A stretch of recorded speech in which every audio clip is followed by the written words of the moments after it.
الحمد للہ رب العالمین والعاقبۃ للمتقین والصلاة والسلام علی سید الانبیاء والمرسلین وعلی آلہ واصحابہ اجمعین، اما بعد فاعوذ باللہ من الشیطان الرجیم، بسم اللہ الرحمن الرحیم۔ کیف تکفرون باللہ وکنتم امواتا فاحیاکم ثم یمیتکم ثم یحییکم ثم الیہ ترجعون۔ صدق اللہ العظیم۔ ان اللہ وملائکتہ یصلون علی النبی یا ایھا الذین آمنوا صلوا علیہ وسلموا تسلیما۔ اللہم صل علی سیدنا و مولانا محمد وعلی آل سیدنا و مولانا محمد وبارک وسلم۔ مولایا صل وسلم دائما ابدا علی حبیبک خیر الخلق کلہم، منزہ عن شریک فی محاسنہ فجوہر الحسن فیہ غیر منقسم۔ اللہ تبارک و تعالی جل جلالہ و عم نوالہ کی حمد و ثنا اور حضور سرور کونین سید الانبیاء امام الانبیاء احمد مجتبیٰ جناب محمد مصطفیٰ صلی اللہ علیہ وسلم کے دربار گوہربار میں ہدیہ درود و سلام عرض کرنے کے بعد دعا ہے رب کائنات ہم سب کا یہاں مل بیٹھنا اپنی بارگاہ میں قبول و منظور فرمائے۔ آج کے اس جمعۃ المبارک کے موقع پر آپ کے سامنے حیات بعد الموت کے موضوع پر گفتگو کرنی ہے۔ دعا ہے رب کائنات مجھے حق اور سچ عرض کرنے کی توفیق عطا فرمائے۔ حاضرین محترم،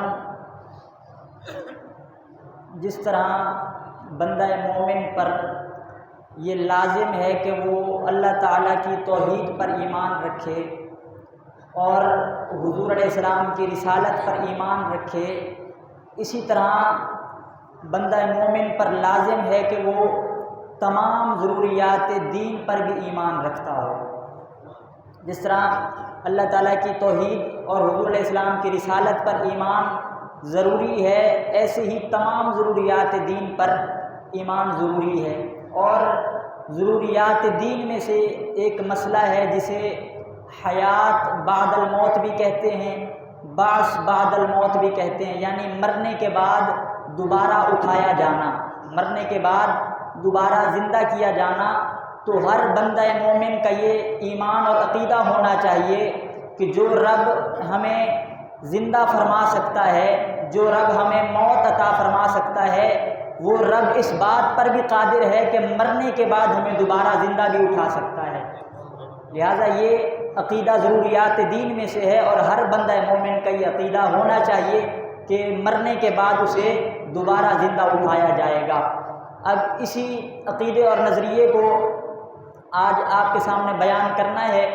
اللہ رب العزت نے قرآن کریم میں ارشاد فرمایا، کیف تکفرون باللہ، کہ تم کیسے اللہ کا انکار کرتے ہو، تم کیسے کفر کرتے ہو، وکنتم امواتا، حالانکہ تم تو مردہ تھے، تم مردہ تھے، فاحیاکم، اللہ نے تمہیں زندہ فرمایا ہے، تم تو بے جان تھے، تم تو معدوم تھے، اللہ نے تمہیں معدوم سے وجود عطا فرمایا ہے، فاحیاکم، اس نے تمہیں زندہ فرمایا ہے، اور پھر فرمایا ثم یمیتکم، پھر وہ تمہیں موت عطا فرمائے گا، اور پھر فرمایا ثم یحییکم، اور مرنے کے بعد وہ پھر تمہیں زندگی عطا فرمائے گا، ثم الیہ ترجعون، اور پھر تم نے اسی کی طرف لوٹ جانا ہے۔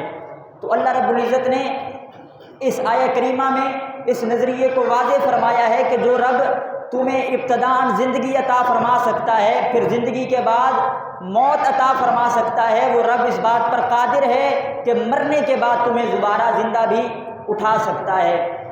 لہٰذا ہر بندے کا یہ عقیدہ ہونا چاہیے کہ مرنے کے بعد دوبارہ اٹھایا جانا ہے۔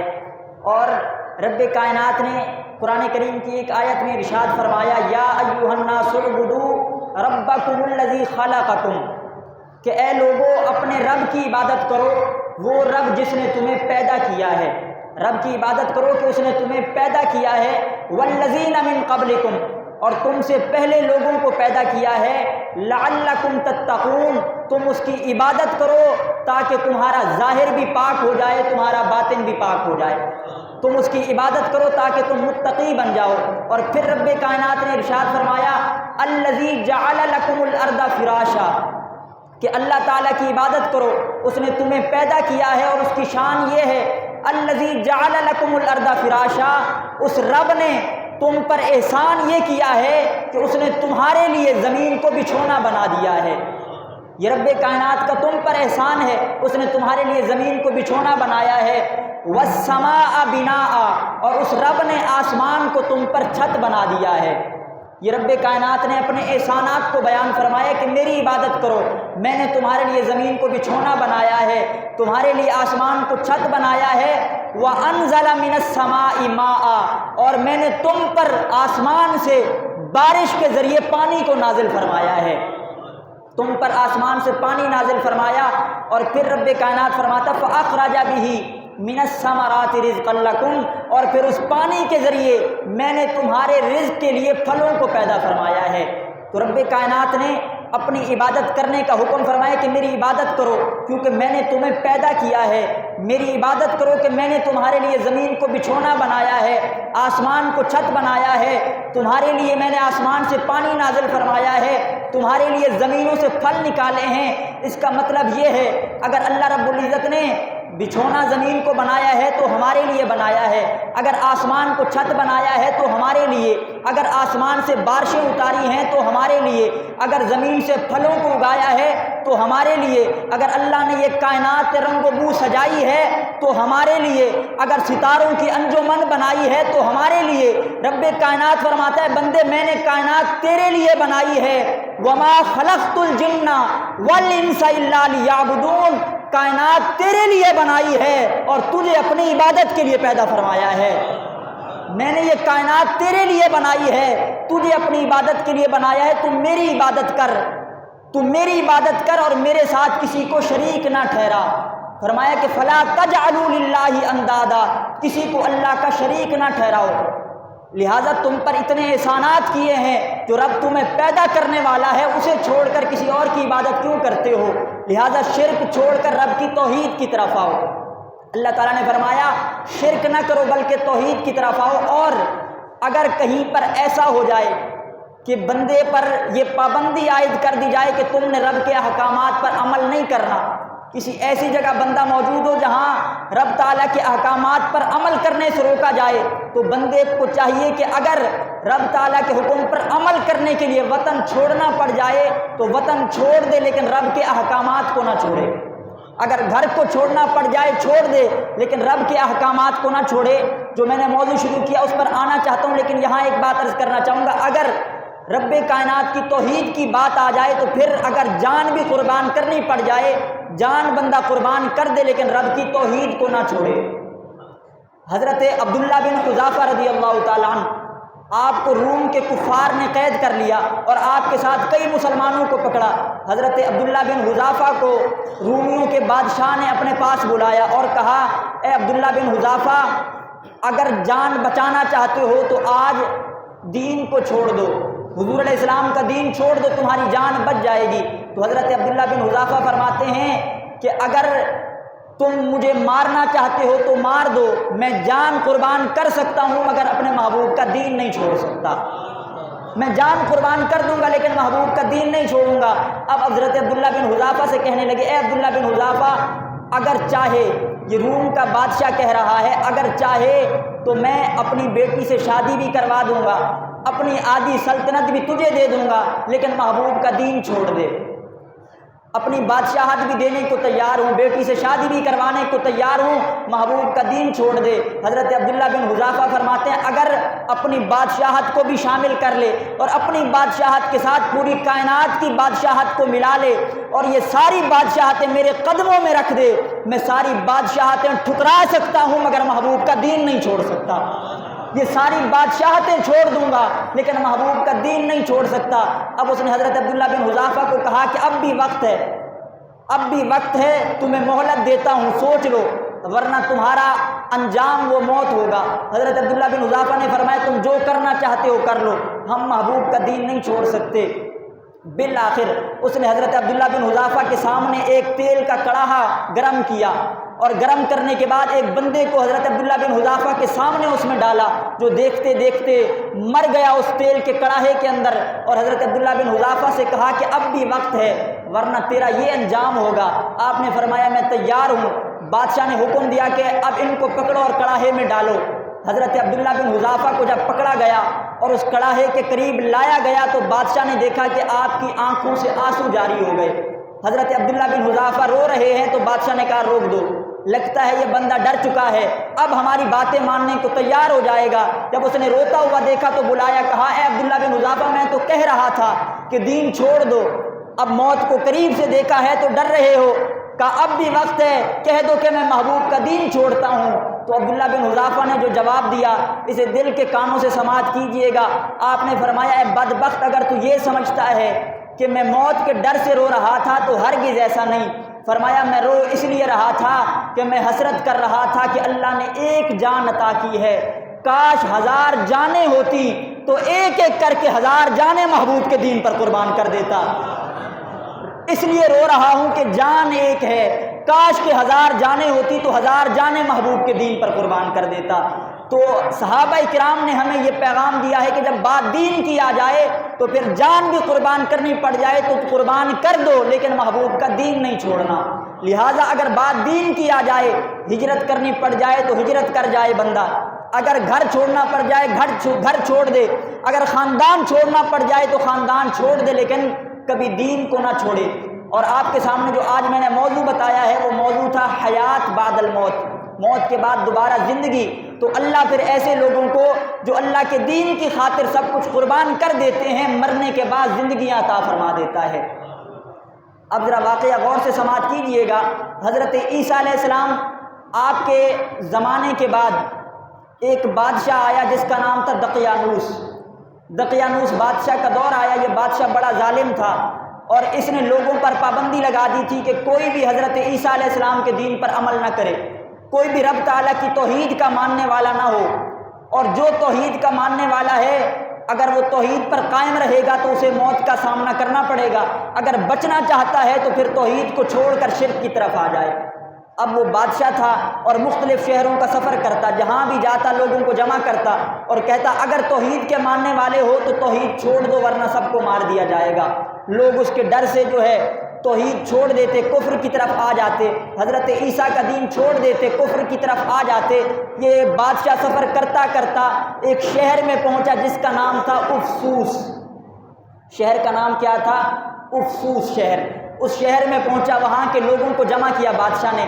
اب دقیانوس بادشاہ نے لوگوں کو جمع کیا اور کہا کہ اگر جان بچانا چاہتے ہو تو پھر توحید چھوڑ دو، حضرت عیسیٰ کا دین چھوڑ دو اور کفر کی طرف آ جاؤ ورنہ تمہیں مار دیا جائے گا۔ اب لوگ دقیانوس کی باتیں سنتے اور توحید کو چھوڑ دیتے ڈر کی وجہ سے۔ اب اس علاقے کے افسوس شہر کے جو چند شرفاء کے لڑکے تھے، شرفاء کے نوجوان تھے جو کہ معزز خاندانوں سے تعلق رکھتے تھے، وہ نوجوان افسوس کے سامنے آئے۔ افسوس نے کہا، اب بادشاہ کے سامنے آئے دقیانوس بادشاہ کہنے لگا کہ اگر جان بچانا چاہتے ہو تو پھر شرک کرنا شروع کر دو ورنہ تم جان نہیں بچا پاؤ گے۔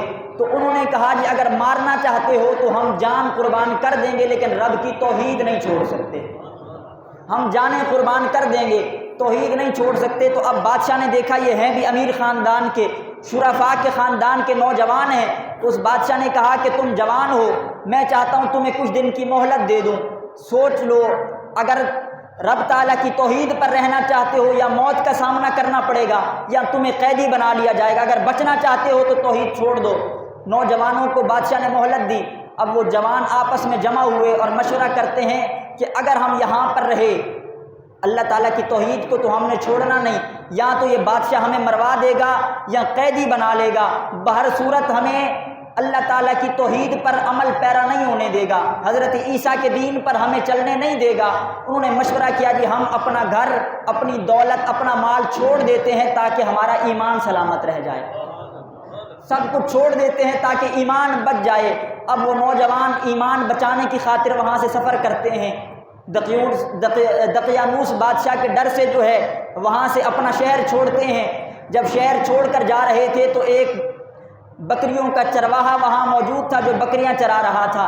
اس چرواہے کا ایک کتا موجود تھا، وہ کتا بھی ان جوانوں کے پیچھے چل پڑا۔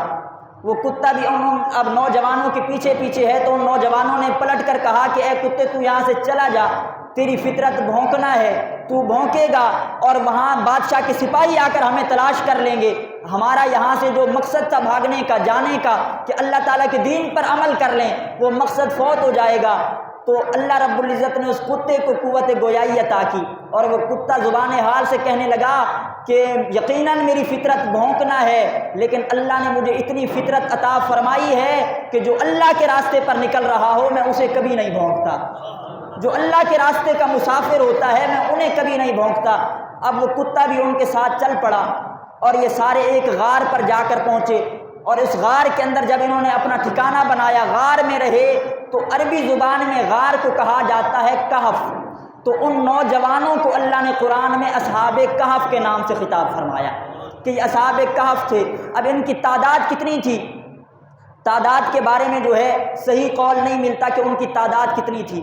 بعض مفسرین نے کہا ہے کہ وہ 3 تھے، بعض کہتے ہیں کہ اصحاب کہف کی تعداد 5 تھی، بعض کہتے ہیں کہ اصحاب کہف کی تعداد 7 تھی، بعض نے اس سے زیادہ بھی تعداد بتائی ہے۔ لیکن اگر ہم قرآن کریم پڑھتے ہیں تو قرآن نے بھی ان کی تعداد کو بیان نہیں کیا، قرآن نے بھی اصحاب کہف کی تعداد کو مختلف الفاظ میں بیان فرمایا اور بڑے پیارے انداز میں، کیونکہ اب ان کے ساتھ کتا بھی شامل ہو چکا ہے، اور وہ کتا کس قدر عظمتوں والا ہے۔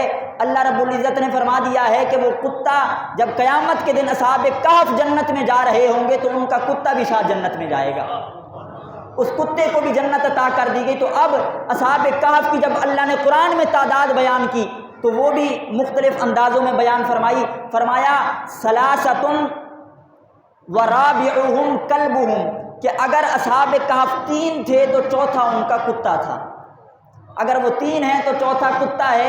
اللہ رب العزت نے کتے کو بھی گنتی میں شامل فرما لیا، فرمایا ثلاثۃ رابعہم کلبہم، اگر 3 ہیں تو چوتھا ان کا کتا ہے۔ فرمایا خمسۃ سادسہم کلبہم، اگر 5 ہیں تو چھٹا ان کا کتا ہے۔ سبعۃ وثامنہم کلبہم، اگر اصحاب کہف والے 7 ہیں تو 8واں ان کا کتا ہے۔ تو اللہ تعالیٰ نے ایک تعداد نہیں بیان فرمائی، یا تو 3 ہیں یا وہ 5 ہیں یا 7 ہیں، لیکن ان کے ساتھ ایک کتے کو بھی اللہ تعالیٰ نے یہاں شامل فرمایا۔ اب اصحاب کہف اس غار میں چلے گئے اور مقصد کیا تھا کہ اپنا ایمان سلامت رہ جائے، اللہ تعالیٰ کی توحید پر عمل ہو جائے، حضرت عیسیٰ کے دین پر عمل ہو جائے۔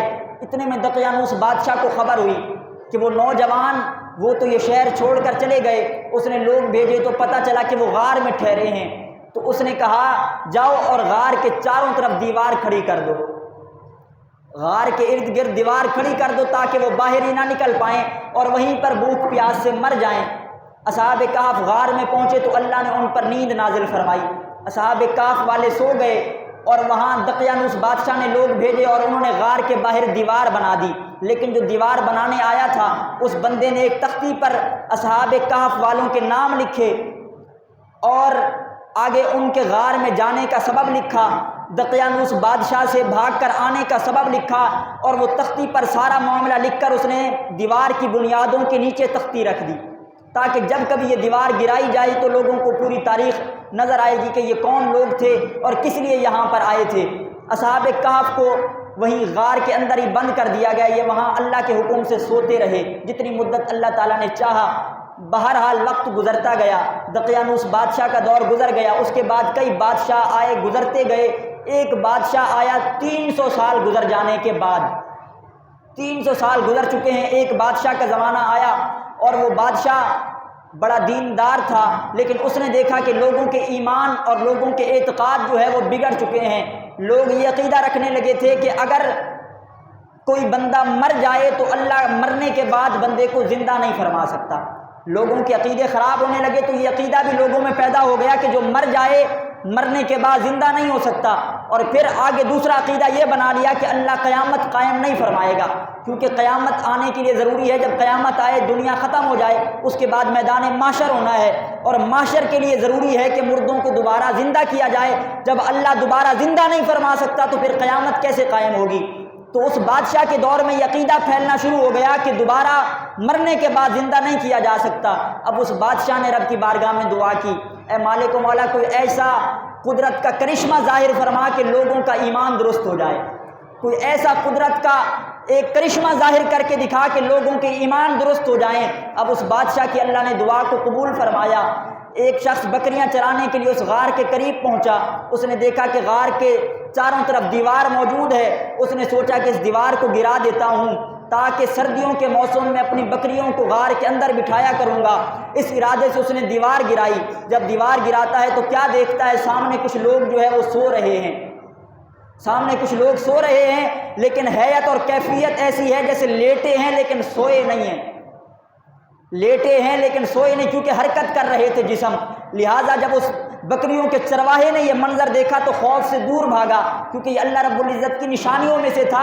اللہ رب العزت قرآن میں فرماتا ہے تحسبهم ایقاظا وهم رقود، کہ جب تم اصحاب کہف کو دیکھو گے تو لگے گا کہ جاگ رہے ہیں، لیکن حقیقت میں اللہ نے انہیں سلا دیا ہے۔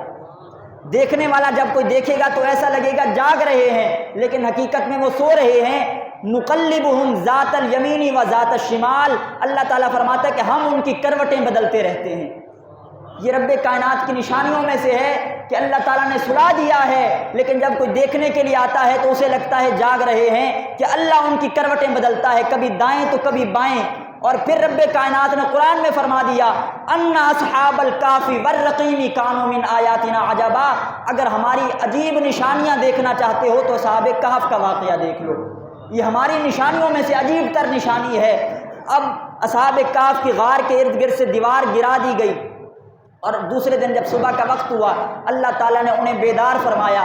جب اصحاب کہف اٹھے تو ایک دوسرے کی طرف دیکھتے ہیں اور پوچھتے ہیں کم لبثتم، ہم کتنی دیر تک سوئے رہے تھے، کتنی دیر بعد اٹھے ہیں؟ تو اب ایک دوسرے کو جواب دیتے ہیں لبثنا یوما او بعد یوم، ہمیں لگتا ہے ہم ایک دن تک سوئے ہیں یا آدھا دن سوئے ہیں، بس تھوڑی دیر سوئے تھے، تھوڑی دیر سونے کے بعد ہم اٹھائیں معمول کے مطابق۔ کل شام کو ہم دقیانوس کے وہاں سے بھاگے تھے اور اس غار میں آئے تھے، آج صبح کے وقت ہم اٹھے ہیں، اس کا مطلب پوری رات سوئے رہے۔ اب وہ آپس میں یہ ارادہ کر رہے تھے کہ ایک دن سوئے ہیں، لیکن رب کائنات فرماتا ہے ربکم اعلم بما لبثتم، کہ تمہارا رب جانتا ہے کہ تم کتنی دیر تک سوئے رہے، یہ تو رب جانتا ہے کہ اس نے تمہیں کتنی دیر تک سلایا ہے۔ اب اصحاب کہف اٹھے، 300 سال کا عرصہ گزر چکا ہے، لیکن انہیں ایسا لگ رہا ہے کہ شام کو سوئے تھے اور صبح کو اٹھ آئے ہیں۔ اب بتقاضۂ بشریت بھوک لگتی ہے، کتا بھی وہیں پر موجود ہے، اور کتے کی کیفیت کیا ہے؟ اللہ تعالیٰ قرآن میں فرماتا ہے وَكَلْبُهُمْ بَاسِطٌ ذِرَاعَيْهِ بِالْوَسِيدِ، کتا اسی طرح بائیں پھیلا کر ان کی غار کے دروازے پر موجود ہے، وہ اسی طریقے پر موجود ہے۔ اب انہوں نے اپنے ساتھی سے کہا کہ جاؤ اور بازار سے کھانا لے کر آؤ اور دیکھ کر آؤ کہ دقیانوس کی بارگاہ کا کیا منظر ہے، وہ دربار میں کیا کر رہا ہے اور ہمارے حوالے سے کیا مشورہ کر رہا ہے۔ اب اصحاب کہف کا ایک ساتھی کھانا خریدنے کے لیے جب بازار کے قریب آیا تو دیکھا بازار کا تو منظر ہی بدل چکا ہے، دیکھا کہ یہاں تو ہر طرف حضرت عیسیٰ علیہ السلام کے دین کے نشانات موجود ہیں، ہر طرف حضرت عیسیٰ علیہ السلام کے دین کی علامتیں موجود ہیں۔ تو حیران ہو گیا کہ کل شام تک جو حضرت عیسیٰ کا نام لیتا تھا اسے مار دیا جاتا تھا، آج ہر طرف حضرت عیسیٰ کا نام ہے، ہر طرف حضرت عیسیٰ کے دین کے چرچے ہیں۔ بڑا حیران ہوا، لیکن آیا اور آ کر روٹی والے کے پاس روٹی خریدتا ہے۔ روٹی خریدنے کے بعد جب اسے پیسے دیے تو روٹیوں والا حیران رہ گیا، یہ کیسا سکہ ہے، یہ تو ہمارے ہاں چلتا ہی نہیں۔ اب روٹی والے نے یہ گمان کیا شاید اس نوجوان کے پاس کوئی پرانا خزانہ آ چکا ہے اور یہ خزانہ لے کر ہمارے پاس آیا ہے۔ تو پوچھا گیا کہ نوجوان تیرے پاس کوئی خزانہ ہے؟ اس نوجوان نے کہا خزانہ تو نہیں، یہ تو کرنسی ہے، یہی روپیہ تو یہاں پر چلتا ہے۔ انہوں نے کہا ایسا تو کوئی سکہ نہیں چلتا۔ بالآخر جب اس کی تاریخ نوٹ کی گئی تو پتہ چلا یہ 300 سال پرانا سکہ ہے، 300 سال پرانا سکہ ہے۔ اب نوجوان سے سب نے کہا کہ صحیح بتا کون سا خزانہ ہاتھ لگا ہے؟ اس نے کہا میرے پاس تو کوئی خزانہ نہیں۔ بازار والوں نے اسے پکڑا اور بادشاہ کے پاس لے گئے کہ بادشاہ سلامت، اس کے پاس لگتا ہے کوئی خزانہ موجود ہے۔ تو بادشاہ نے پوچھا یہ کہاں سے تیرے پاس آیا؟ اس نے کہا جی ہم تو دقیانوس کے خوف سے کل شام کو گئے تھے، آج صبح کو یہاں آئے ہیں۔ تو انہوں نے کہا دقیانوس کون سا بادشاہ ہے؟ یہاں تو کوئی دقیانوس نہیں رہتا۔ پھر معلوم کیا گیا تو پتہ چلا 300 سال پہلے ایک دقیانوس نام کا بادشاہ رہا کرتا تھا۔ تو اب بادشاہ جو ہے اس نوجوان کی تحقیق کے لیے تمام لوگوں کو لے کر غار کے قریب پہنچا۔ جب غار میں پہنچے تو سارے لوگ موجود ہیں۔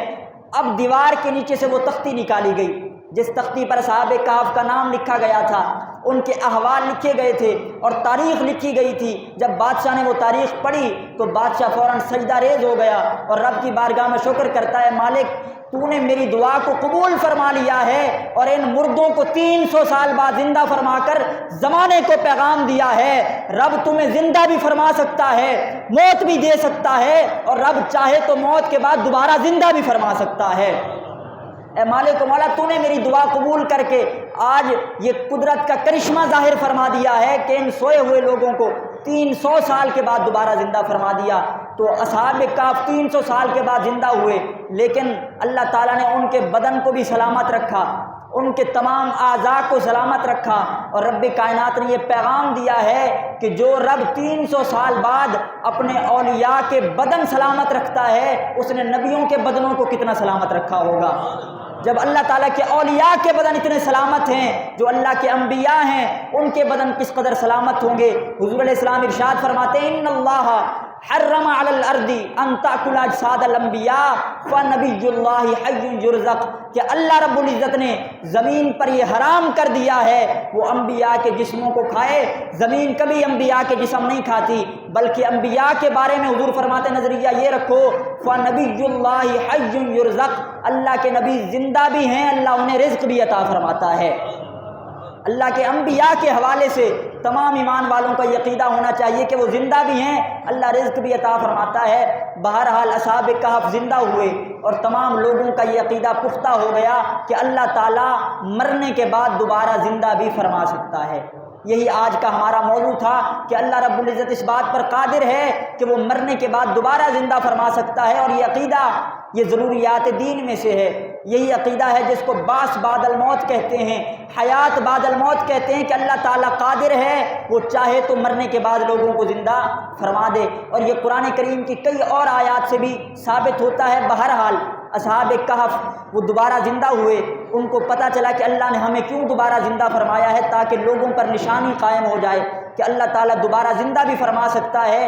اور پھر حضرت امام حسین رضی اللہ تعالیٰ عنہ آپ کے حوالے سے آتا، جب امام حسین آپ کے سر انور کو نیزے پر رکھ کر لے جا رہے تھے، امام علی مقام کا سر انور نیزے پر تھا، اور آپ کا سر انور جب یزیدی فوج نیزے پر رکھ کر لے جا رہی تھی تو اس وقت ایک قاری قرآن پڑھ رہا تھا، اور قرآن پڑھتے ہوئے اس نے پڑھا ان اصحاب الکہف والرقیم کانوا من آیاتنا عجبا، کہ اللہ تعالیٰ فرماتا ہے کہ اصحاب کہف کا واقعہ یہ ہماری سب سے عجیب نشانیوں میں سے ہے۔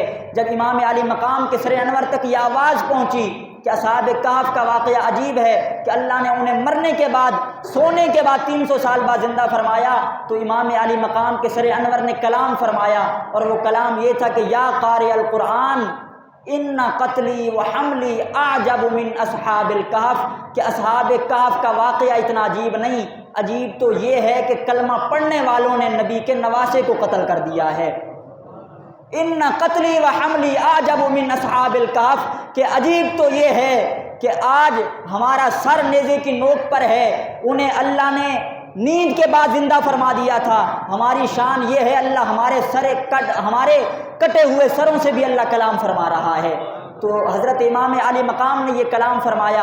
بہرحال اصحاب کہف نے پھر بادشاہ سے کہا کہ اے بادشاہ تیرا ملک سلامت رہے، اللہ اس کو شریروں کے شر سے محفوظ رکھے، ہم یہاں نہیں رہنا چاہتے۔ اللہ تعالیٰ نے ہمیں جس مقصد کے لیے بیدار فرمایا تھا وہ مقصد پورا ہو چکا ہے، لوگوں کے عقیدے درست ہو چکے ہیں، ہم دوبارہ غار میں جانا چاہتے ہیں۔ اور فوراً اصحاب کہف دوبارہ غار میں گئے اور اللہ نے دوبارہ ان پر نیند کو نازل فرما دیا، وہ دوبارہ غار میں چلے گئے۔ لیکن اصحاب کہف کی برکتیں کیا ہیں؟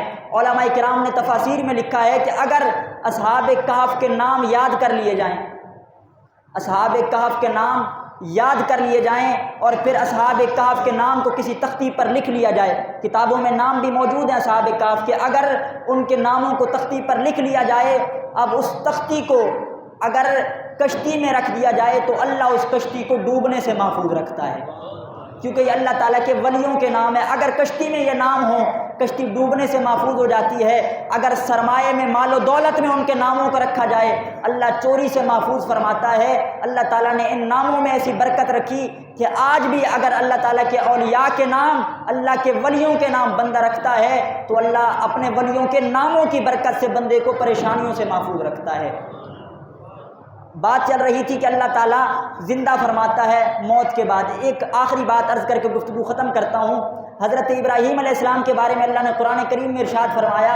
حضرت ابراہیم علیہ السلام رب کی بارگاہ میں عرض کرتے ہیں، ربی ارنی کیف تحیی الموتیٰ، اے مالک و مولا میں دیکھنا چاہتا ہوں تو مردے کیسے زندہ فرماتا ہے، کہ اللہ تعالیٰ مردوں کو کیسے زندہ فرماتا ہے۔ یہ حضرت ابراہیم سوال کر رہے ہیں، ربی ارنی کیف تحیی الموتیٰ، اے مالک میں دیکھنا چاہتا ہوں تو مردے کیسے زندہ فرماتا ہے۔ رب کائنات فرماتا ہے، اے پیارے ابراہیم کیا آپ یقین نہیں رکھتے، اولم تؤمن، کیا آپ ایمان نہیں رکھتے کہ رب مردے زندہ فرما سکتا ہے، رب قادر ہے۔ حضرت ابراہیم عرض کرتے ہیں، مالک و مولا یقین تو ہے، ایمان بھی ہے، ولکن لیطمئن قلبی، لیکن چاہتا ہوں کہ دل بھی مطمئن ہو جائے، دل کو مطمئن کرنا چاہتا ہوں کہ میرے سامنے کو مردے زندہ فرما تاکہ میرا دل مطمئن ہو جائے۔ تو رب کائنات نے فرمایا، اے پیارے ابراہیم فخذ اربعۃ من الطیر، آپ 4 پرندے لیں، فصرہن الیک، انہیں اپنی طرف مانوس کریں۔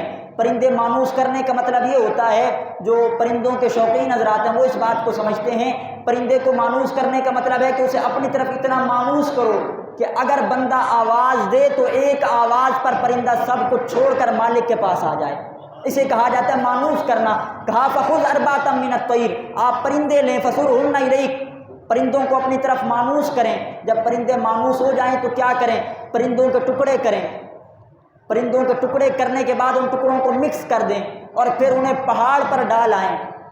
فرمایا فصرہن الیک ثم اجعل علی کل جبل منہن جزءا، پہاڑوں پر ان کے ٹکڑے ڈال دیں اور پھر کیا کریں۔ فرمایا اے پیارے ابراہیم جب آپ ہر پہاڑ پر ان کے ٹکڑے ڈال آئیں، ثم ادعوہن، پھر آپ انہیں آواز لگائیں، آپ انہیں آواز لگائیں۔ اگر آپ نے یہ پوری بات غور سے سنی ہے تو میں عرض کرنا چاہتا ہوں، حضرت ابراہیم نے کیا عرض کیا تھا، مالک و مولا کیف تحیی الموتیٰ، میں دیکھنا چاہتا ہوں تو کیسے مردے زندہ کرتا ہے، میں دیکھنا چاہتا ہوں تو کیسے زندہ کرتا ہے۔ رب نے فرمایا اے ابراہیم ثم ادعوہن، آپ آواز لگائیں، ہم تو آپ کے رب ہیں، ہماری شان تو وراء الورا ہے، ہم نے آپ کو خلیل بنا لیا ہے اور رب قادر ہے، اگر چاہے تو خود مردے زندہ فرمائے، چاہے تو اپنے خلیل کی آواز پر بھی مردے زندہ فرما دے۔ رب تو قادر ہے، چاہے تو خود مردے زندہ فرمائے، چاہے خلیل کی آواز پر مردے زندہ کر دے۔ حضرت ابراہیم نے آواز لگائی، ثم ادعوہن، آپ نے جیسے آواز لگائی، یاتینک سعیا، وہ سارے مردے دوبارہ سے اللہ نے زندہ فرما دیے۔ اللہ رب العزت نے دوبارہ مردوں کو زندہ فرما دیا۔ یہاں ایک سوال عرض کر کے گفتگو ختم کرتا ہوں، اگر مردے ہی زندہ کرنے تھے تو اللہ رب العزت فرماتا 4 پرندے لیں، ان کو ماریں، آواز لگائیں، زندہ ہو جائیں گے۔ سمجھ رہے ہیں بات؟ اگر مردے ہی زندہ کرنے تھے تو اللہ تعالیٰ فرما دیتا کہ 4 پرندے لیں، انہیں ماریں، آواز لگائیں، زندہ ہو جائیں گے۔ لیکن رب نے فرمایا اے پیارے ابراہیم پہلے پرندے لیں، ان کو اپنی طرف مانوس کریں، جب آپ سے مانوس ہو جائیں گے ہم پھر زندہ کریں گے۔ یہ رب کا اشارہ ہے کہ رب مرنے کے بعد قادر ہے، جسے چاہے زندہ فرما سکتا ہے، لیکن زندہ فرماتا انہی کو ہے جو انبیاء سے مانوس ہوتے ہیں، جو انبیاء کی آوازوں پر حاضر ہونے والے ہوتے ہیں، جو انبیاء کی آوازوں پر لبیک کہنے والے ہوتے ہیں، جو انبیاء کی اتباع میں کامل ہوتے ہیں، اللہ انہیں مرنے کے بعد زندہ فرما دیتا ہے۔ تو لہٰذا یہ عقیدہ ذہن میں رکھیے گا کہ اللہ تعالیٰ جس طرح ہمیں پیدا فرمانے پر قادر ہے، موت عطا کرنے پر قادر ہے، اسی طرح مرنے کے بعد دوبارہ زندہ فرمانے پر بھی قادر ہے۔ دعا ہے رب کائنات کی بارگاہ میں جو کچھ میں نے عرض کیا مالک اسے اپنی بارگاہ میں قبول و منظور فرمائے۔ وآخر دعوایا ان الحمد للہ رب العالمین۔